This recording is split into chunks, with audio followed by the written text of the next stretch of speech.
premier souci, c'était de sauver la profession. Et mon deuxième souci, c'est de voir ce que le peuple vit et de contribuer en disant non, parce que le ras-le-bol est parti de là. Je devais sauver ma profession et je devais penser à tout un peuple. Pour le simple fait d'avoir pris le courage de dire non à ces sociétés, ça m'a valu des menaces qui m'ont ramené en exil. J'ai démissionné. La première menace, je l'ai reçue de celui qui était mon patron, qui m'a demandé de penser à ma famille et m'a demandé si j'aimais en réalité ma femme et mes enfants. Les menaces ont continué, des menaces qui sont allées jusqu'à des menaces de mort. Et jusqu'à présent, j'en reçois. Parce que pour eux, j'ai touché la famille du président de la République et même la personne du président de la République. Donc pour eux, je suis un homme à abattre. Et venir en exil, ça a été la seule façon pour moi de sauver ma vie et celle de ma petite famille.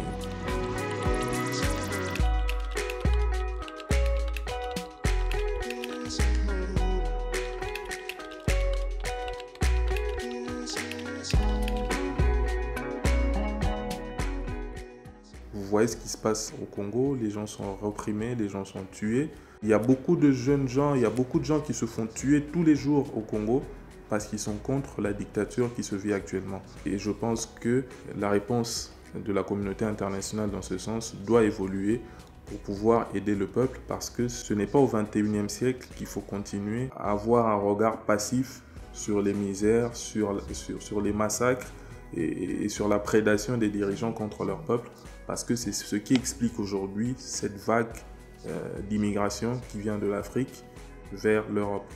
Il faut agir au lieu de subir, parce que je pense que l'immigration, c'est le fait de subir, et anticiper en sanctionnant les dirigeants qui travaillent contre leur peuple sera une meilleure façon, à mon humble avis, de lutter contre cette immigration massive et d'aider l'Europe à évoluer correctement et d'aider l'Afrique à être indépendante et bénéficier de ses ressources. Jusqu'à présent, les menaces continuent. Ça a commencé depuis que j'étais au pays et ça continue jusqu'à ce jour. Comme j'ai dit, ce n'est pas ce qui va me faire faiblir ou fléchir. Les causes que j'ai, je sais que c'est noble. C'est la cause qui est portée par toute la population congolaise et je continue à croire que l'avenir de ce peuple sera beau, parce qu'il y a beaucoup de jeunes comme moi qui le pensent et qui veulent que les choses évoluent dans le positif.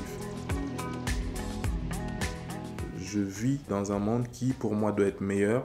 Je veux un monde qui soit un monde de justice et non un monde d'injustice. Un monde qui soit un monde où les valeurs et où les mérites de chacun seront pris en compte. Et c'est ce monde-là que nous voulons. Je vivrai avec ces principes, je vivrai avec ces principes de liberté. Et je pense que s'il faut refaire, je referai ce que j'ai fait.